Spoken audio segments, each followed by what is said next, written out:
il s'en sort bien. Taw harako wakilido min tigi ko mi wakilido donc donc way ñamude ni ni yeru ko marda conscient gi ala buy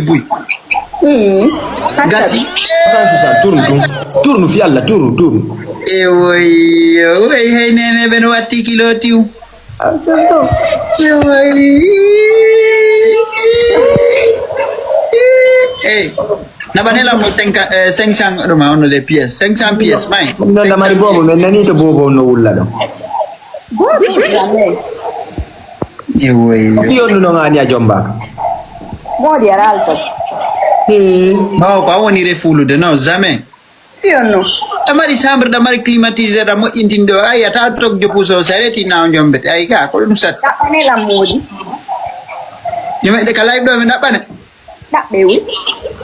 attends tu es sérieux abe me fa sa demande jidim fop kala mara wonda tulo ok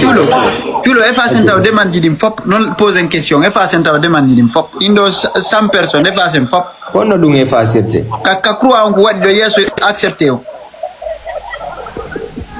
abo e fa sen di fop aketa way so ngaddal demande nan me fa say won non dudi ino dudi vrai wa tay fa su de fo wen gasi joni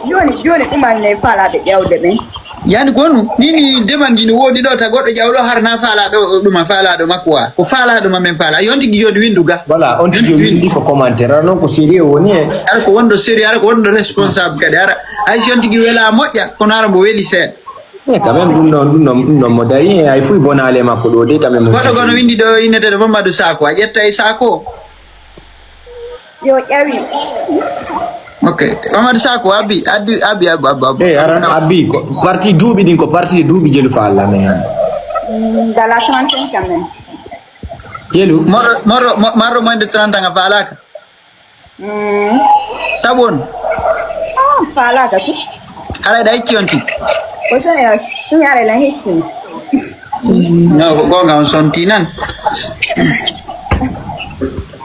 ndo Mamadou Sako do ko pay kunni tipo Mamadou Sako da bari 30 non attends bula yafo s'il te plaît yo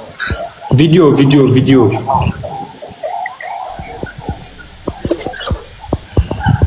kipi super odo ko pay la famille eno endo sérieux ko mina do mo fala mo dara ko sérieux quoi wondo lagine ma partout abi odo mi daran sik kanko woni ka profil do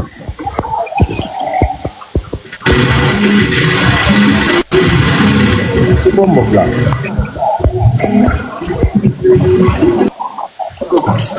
pay futere ɓen ɓe arata ɗo ko ɓe winda on tigi ka message ko message privé hiyata oɗo e ɓi 30 ans oɗo mi lawoli e ɓi 30 ans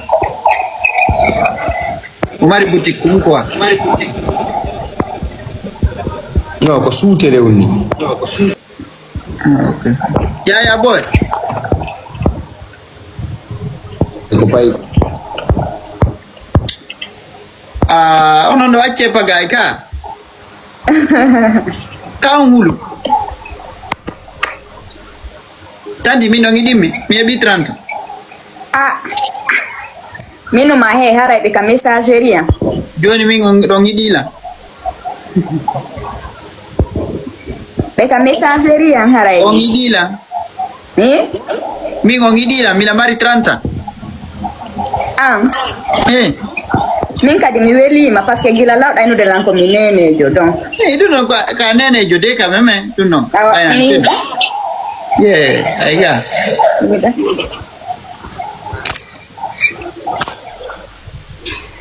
Boubacar bonsoir ça va accitay no ina bonsoir dira ñafuri ke bonsoir abo responsable be ena to c'est l'ex de télé comme woni télé mi anda ene teɗo télé menen men yimen jangali a jangi non je suis blada des commentaires ji ɗin ɗo ande a keɗodira l'interro télé wono non ɓe andiri on télé jeno on ɗo windi gawo je suis son ex e joni a bino mi landoma ande a keɗodari ala l'interro télé jamais Mamadou no parce que Mamadou jogo kan bi legi on tigi do andi hono TikTok e réseaux sociaux ji inde wayka himbe bembe kolete etiquette mo wonday mo abino nini non dakela atleji ne kala kala ko siri ko jiwombo woni do mo kelota ko anga yido o kela de bay wonortani avala anga yidun chulo ayanka wonda to ni wondo 30 ngande kadi wata wonde idale sagata en ko dum nini fo ko anga ndi dun don de alsi chulo billahi abi mina ko fiyo no nanda fala ka pay to mi hilawoni pay ko saka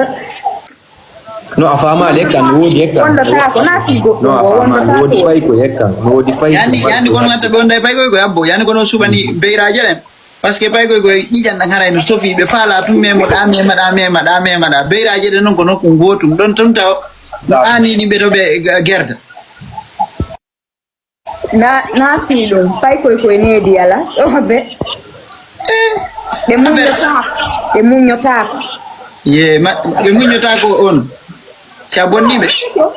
yambe mondende sofi jidanda no sofi trop quoi ayi joni non kon bonnan to activeran camera o dala jabu activar merci ara ko fala do jombo mina alsina na bani mo demande odo anga wata ko be dabone marabe aw jippo jaita parce que on me dit que c'est pas possible quand on va activer la caméra macon et ben il c'est impossible jippo jaita il be futti ke worbe futti ke addu demande worbe adde demande de parce que sonna jongo ari do ha do hande o hebali jango men lança live men fop men ngabono to e makko ha heba gram wakili abino modi ma da fala ko mardo mburi ka har ko wakili do ko aram il s'en sort bien taw har ko wakili do min tigi ko mi wakili do donc donc way nyamude ni yeru ko marda conscient gi ala buy gasi bari adama addu demande ma on non bade imagine mi ngara lanka pe yara no min jombian wallahi yara no jombera no dibbe billahi mi non wade wa serenedi parce que mi en jokkay lawo dabbite de jama min tigi mo yuda don ko mi sanni ne do don don ka tom bien bombo awa menana ma sanni no dengel live kono beno ninu mani haray